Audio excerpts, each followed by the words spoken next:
នួបបាទជើងទី2វា8ក្រុមចុងក្រោយពីរង្វាន់ស្នាដៃមហាសេនាបតីនិយមខ្សែលើកទី18ការប្រកួតថ្នាក់ជាតិរដូវកាល2024-2025នៅពេញក្រោនក្រុមជើងទី2វិជាចាប់ផ្ទះបានទីកីឡដ្ឋានស្មាត ASN របស់ខ្លួនស្វាគមន៍ New Naga World ការប្រកួតចាប់ផ្ដើមនៅម៉ោង 6 ល្ងាចនៅពេញក្រោនប្រើប្រាស់ឯកសណ្ឋានពណ៌ក្រហមក្រុម New Naga World ឯកសណ្ឋានពណ៌សមួយឈុតតែម្ដងចាប់ផ្ដើមការប្រកួតនៅម៉ោង 6 ល្ងាចបានលេងចេញពីក្រុម New Naga World នៅត្រង់នេះគឺជាចង្វាក់នៃការបំពន់ពងរបស់ Ofufuibe តែអ្នកចាក់ទីរ៉េមួយបាល់ទៀតរបស់ Ofufuibe នៅតែសង្គ្រោះបានដោយកម្មជួបគាត់ស្លេងរបស់ Sosuhana Ofufu ឆាប់ត្រង់នេះមួយក្បាលតែមិនចំគោលដៅ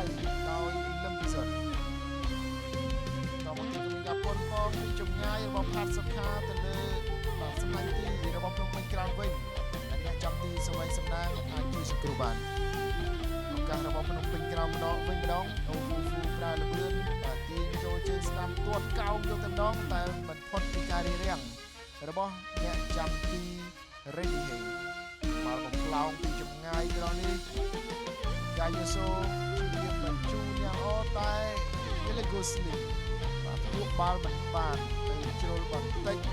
ប៉ះជើងឆ្វេងរបស់ខ្លួនវាចេញក្រៅហើយមកទៀតក៏មានចង្វាក់នឹងការប៉ុនប៉ងរបស់ Zotiha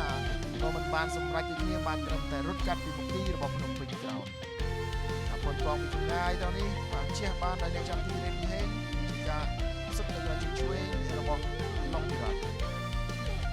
ស៊ីចង្វាក់គ្នាត្រង់ទីនេះស្ទើរតែមានគ្រាប់បាល់ទៅហើយប៉ុន្តែ Skate Minagawa រត់ទៅមិនទាន់បាល់បញ្ជូនរបស់ Zotiha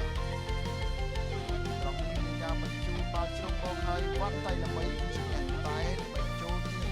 របស់នៅមុខឲ្យ Naga World ទី90តែម្ដង